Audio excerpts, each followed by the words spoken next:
Do more is a call to action for all Australians to be allies, making the commitment to become more informed, more educated, and more engaged in creating positive change to challenge racism. This conversation series seeks to make change through storytelling. We acknowledge the traditional custodians of country throughout Australia and their connections to land, sea, and community, and what we learn through storytelling culture of the longest continuous civilization on the planet. We pay our respect to elders, past, present, and emerging. I'm Linda Marigliano, and we are talking to Ben Simmons. Hey, Ben. Hey, Linda. So let's start by talking about how racism shows up in your life, Ben. I have so many early experiences. I have experiences where I've seen and heard kids in school talking bad about somebody of color. I have personal experiences where I've been called the N word. I have experiences of seeing somebody call my dad the N word and then running. So I've had just different altercations and things like that. I've had experiences where, a recent one was in Australia when I was back home, that I felt like myself and my friends were discriminated against and were racially profiled. It's one of those things. It's an ongoing thing, and it's not always easy for me to really see or I get to be involved because of who I am now. But it's definitely happened a lot more growing up, and then obviously going home. That was a kind of a shock for me, having dealt with that situation. And then, but also it kind of felt good knowing that I had a lot of support and other people have been through that. So for me to speak up, I kind of wanted to give other people that courage to, feel the same way. You know, just because your appearance may be a little different or you're from somewhere else, that doesn't matter. You shouldn't take people being, obviously negative, racist towards you, or make you feel lesser of a person. People that kind of know you, you were born in Melbourne, you lived between Newcastle and Melbourne until you moved to the States in your teens. But what was it like in Australia when you were growing up? I had both sides of it. So I had the side where kids knew me as Ben Simmons, Dave Simmons' son, and then the good basketball player. And then I also had the side where I was playing football and I was having parents, yell all types of things at me when I was playing footy just because of, how I looked. I was bigger than the other kids. I was black. So I had a bit of both worlds, and I've experienced being the son of NBL player, to where you're treated a certain way. You see different things. You see how people are treated around you. Growing up, I was just playing basketball. That was my mindset, and I always wanted to come to America and eventually play professionally. And then once I got here, the culture shifted dramatically. I went to LSU. I went to high school in Orlando, which is a very southern place. Um, a lot of Confederate flags hanging up, things like that. Then I went to LSU, Louisiana State University, which is further south than Orlando, which is what you see in the movies in terms of the college atmosphere. But then you see small country towns along the way and statues everywhere of certain people and things like that. So just different things along, my life that I've seen it and experienced. But I grew up being somebody who's wanting everybody to be included, and I didn't really see color as some people see it. When you say that you felt like you grew up and you had this idea of inclusivity and people wanting to be included, but then you just mentioned that parents were yelling awful things at you when you were playing football and people calling your dad the N word. How did that feel for you? That was the one thing, just it was like a switch that kind of, like my dad always told me, don't let anybody ever call you that. Don't ever let somebody, bring you down because of who you are. So I was always proud to be, from, well, half American, African American. And so when I was around, came out to the States, it was a lot different because I had a lot of more African American friends. So I kind of understood what was going on a little bit more. And I was able to be around them, and have those experiences. So it made my view of Australia a little bit different. And coming to America, I think opened my eyes uh, in terms of that. It's just a different culture. It's a culture shift which kind of made me like, oh, damn, I have this power within what I do and being an athlete, and I want to use my voice to talk about it and have those conversations, because I know those parents probably weren't as educated as some other people in terms of their experiences, life experiences. And I think that's what it's all about. I think it's people having those conversations and being open-minded and not being so one dimensional in terms of looking at things a certain way. Let's fast forward and now to 2020 and the idea of these conversations being going on for so long. And, this is something that you have definitely been on the front foot about for years, Yeah. for years and years, we've been having these conversations, and every time you've kind of spoken up, and even, a year ago with things that happened in Australia and into things that have happened this year. Why do you feel like now is really the time that we've got to do more? Why is now the time that we've got to take action? The fact that all these things are going on around the world, and they're being brought up, is allowing us to really have the conversations and maybe not make people feel as uncomfortable as it's a big topic and people don't really want to talk about it, but eventually we have to talk about it. And I think it's now. I think we have the people who are strong enough to really talk about it now. They have the courage and they have the support of everybody in the communities all across the world, and it's a perfect time to do it.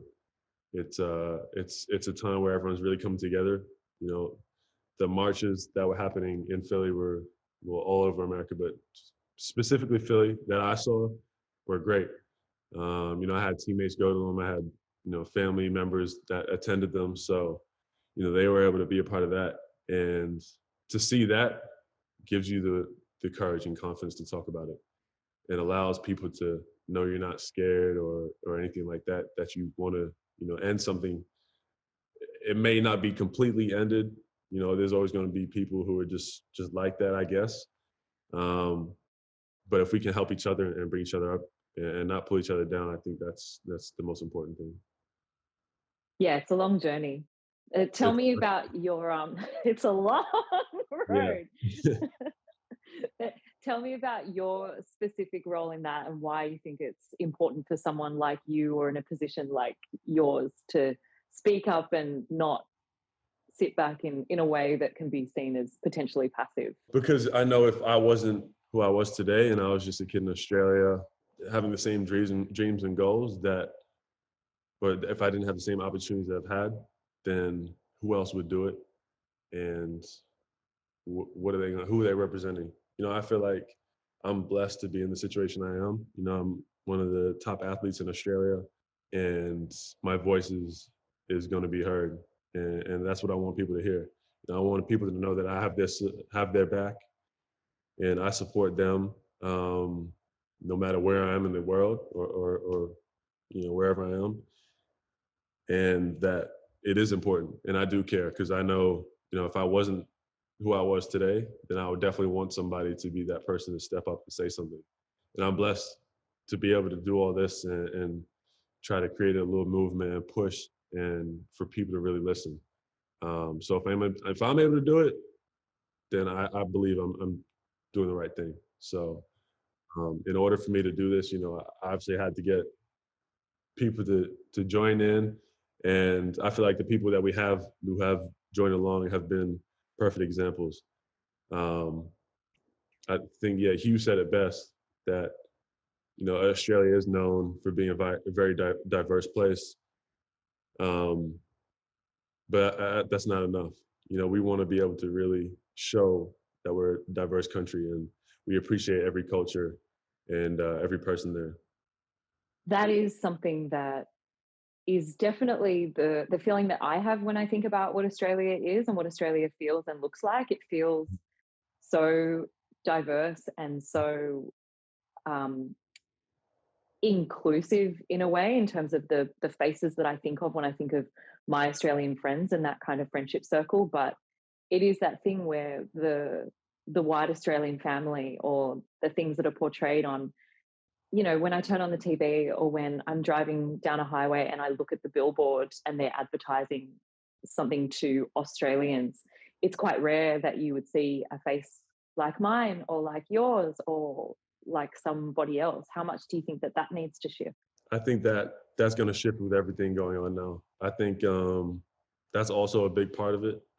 I think it's that also has to do with a lot of people who have the power and control, and that knowing me, whenever I do a deal with somebody or a brand, I want them to know if they don't have my back and they're not going to support me with what I'm going to say in terms of equality and racism going on, then I don't want them to offer me anything. I'd rather just leave that. So that's also another thing. I want people to be. I mean, the 4 and 20 ad that came out was very inclusive. To me, I looked at it. I was like, that's awesome. There's so many different people from wherever they're from. But it was so diverse, and it was all about people sharing a meat pie. And to me, that meant a lot because I grew up eating meat pies, and now we have a commercial with Asian people, black people, white people, and like that to me was like, wow, I can't believe we got there at least. And I think it's just you gotta push the envelope a little bit more and more. Yeah, I feel like it's this idea of, yes, you are in a position of influence and kind of empowerment, but that exact mentality can be scaled as large or as moderate or as close-knit circle as you need to do it. It's just about kind of embracing that empowerment that we all have. I saw this great quote that was about, this culture exists because we enact and we partake in it. So we keep that culture alive where racism exists within Australia or within whatever country that you live in. But that means by that same token, each and every person has that capacity to just dismantle it. So whether it's, the conversation with your best friend at a dinner party where you realize that they're actually saying something that's not quite above board, or whether it's with a parent that doesn't realize that what they're saying is not quite right, or whether you're hiring someone for a job, or whether you are casting someone in an ad for 420 meat pies. Right. There's a level of influence that you can have on the company that you're keeping. You don't have to have 5 million Instagram followers to make a difference, Right, exactly. And I think that's the one thing I want people to know. It's not about just throwing a t-shirt or anything like that. It could be little things. If you see something going, calling people out when they're in the wrong for saying the wrong thing or doing the wrong thing. That's important because when people are let slide with certain situations like that, and they get comfortable and it just becomes a habit. There's sometimes this fear of a backlash when you speak out, and that's kind of part of the reason why people might be hesitant to say things. Tell me about your experience with backlash or with the consequences of speaking out in a kind of uncomfortable situation. The only backlash I had would be bad writers, media people. I had some people on the footy show who were just idiots. I don't know his name, but it just opened my eyes. I was like, I'm old enough to know that's wrong. And for you to say certain things on TV and go about it that way just shows how you are.